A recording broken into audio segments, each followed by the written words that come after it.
A igreja de Laodiceia é a última das 7 igrejas da Ásia Menor citadas no Apocalipse. Aquela igreja recebeu uma carta do Senhor Jesus por intermédio do apóstolo João, na qual foi duramente criticada.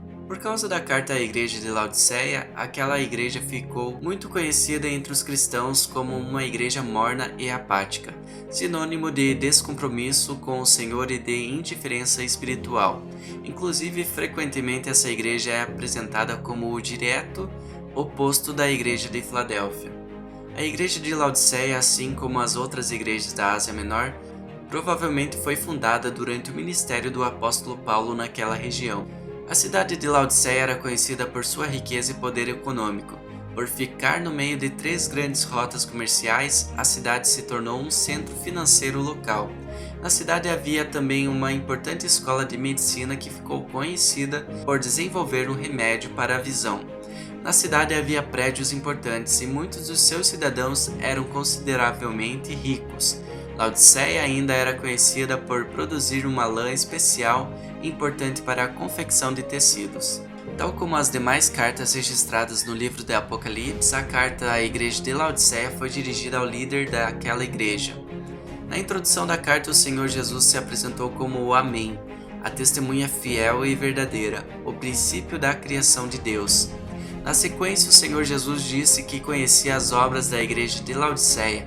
O problema era que o corpo dos crentes daquela igreja não era nem frio nem quente. Inclusive, Jesus disse que seria melhor que eles fossem frios ou quentes. Talvez ser frio nesse caso significasse ser alguém que ainda não havia tido contato com o Evangelho e podia ser evangelizado. Da mesma forma, ser quente talvez significasse ser alguém fervoroso na fé, isto é, um cristão comprometido com Cristo.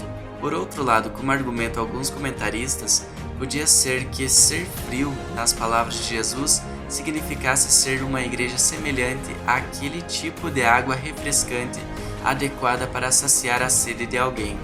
Também era possível que ser quente significasse ser uma água termal usada naquele tempo com propósitos curativos. Mas o real estado dos crentes de Laodiceia era de mornidão, um estado que deixava o próprio cristão enjoado.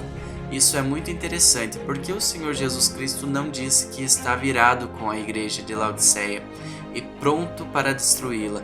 Ele simplesmente disse que estava nauseado e pronto para vomitá-lo de sua boca. Esse é um tipo de sentimento do Senhor em seu relacionamento com alguém, que não se repete em nenhum outro lugar da Bíblia. Na carta à igreja de Laodiceia é dito que aquela era uma igreja morna. Essa era uma descrição simbólica para falar do estado de apatia espiritual daquela igreja. Laodiceia era uma igreja espiritualmente indiferente. Em termos práticos, aquela igreja estava confortável e acomodada ao mundo. O Senhor Jesus apontou de forma direta o erro daquela igreja. Os crentes de Laodiceia tinham um espírito de autossuficiência. Eles diziam: estou rico e abastado, e não preciso de coisa alguma. Os crentes de Laodiceia eram orgulhosos e tinham sido influenciados pelo modo de vida daquela cidade. Provavelmente eles se consideravam cristãos excelentes que estavam espiritualmente ricos. Parece que os crentes de Laodiceia eram daquele tipo de pessoa que pensa não merecer nada menos que a bem-aventurança eterna. Em outras palavras, parece que os crentes de Laodiceia acreditavam que o Senhor não ousaria deixá-los fora do paraíso. Eles não conseguiam enxergar o próprio pecado, estavam acomodados em sua prepotência espiritual. Então, enquanto que aos olhos humanos aquela congregação se enxergava rica, abastada e tão realizada ao ponto de não precisar de nada, aos olhos do Senhor aquela igreja era vista como infeliz, miserável, cega e despida. Após revelar a verdadeira situação espiritual da igreja de Laodiceia, o Senhor Jesus graciosamente exortou aquela igreja a uma mudança urgente. É interessante notar o tom pastoral e misericordioso com que Cristo falou com aquela igreja. Curiosamente, ele não deu uma ordem, mas deu um conselho àqueles crentes. Primeiro, Cristo falou que para que eles fossem verdadeiramente ricos, tinham de comprar dele ouro refinado pelo fogo. Segundo, eles tinham de comprar vestes brancas para cobrir sua vergonha. Terceiro, tinham de comprar colírio para os olhos. Perceba os detalhes na descrição que Jesus fez daquela igreja. A igreja daquela cidade rica era na realidade pobre e miserável. A igreja daquela cidade, que era referência na indústria de tecidos, estava despida. Por fim, a igreja daquela cidade, que tinha o melhor remédio para os olhos, era cega. E obviamente o Senhor Jesus Cristo estava falando da salvação e das bênçãos envolvidas nela. A salvação é o ouro que realmente enriquece o homem. O apóstolo Paulo escreveu que Cristo, sendo rico, se fez pobre por amor a nós, para que por meio de sua pobreza pudéssemos ser feitos ricos. A obra da salvação também inclui a justificação, que é a vestimenta que cobre a nossa culpa e nos torna apresentáveis a Deus pelos méritos de Cristo. Aqueles que são salvos são vestidos da justiça de Cristo. Por fim, a salvação implica ainda em dar visão àqueles que eram cegos. A igreja de Laodiceia estava cega para seu próprio pecado. Nem mesmo o famoso remédio para os olhos produzido na universidade daquela cidade podia ser útil nesse caso. A igreja de Laodiceia precisava de um colírio contra a cegueira espiritual. Aquela igreja precisava de um remédio eficaz para abrir os seus olhos a fim de que ela pudesse enxergar o trono da graça de Deus. Esse tipo de colírio só pode ser encontrado em Cristo.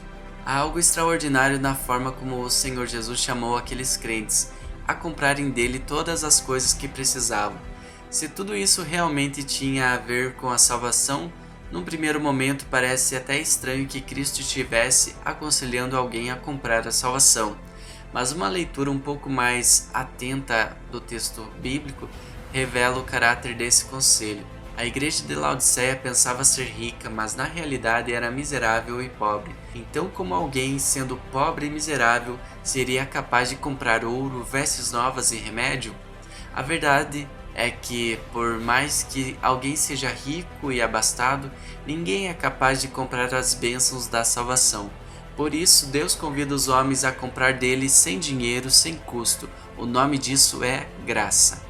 Na sequência, o Senhor Jesus falou àquela igreja que somente é disciplinado e corrigido aquele a quem ele ama. Aquela igreja estava sendo suavemente convidada a se arrepender e a ser zelosa. Apesar de tudo, Cristo amava aquela igreja. Inclusive, Jesus disse à igreja de Laodiceia que estava à porta, batendo repetidamente, e se alguém ouvisse a sua voz e abrisse a porta, ele entraria na casa para juntos cearem. Esse era um doce convite para a renovação de um relacionamento.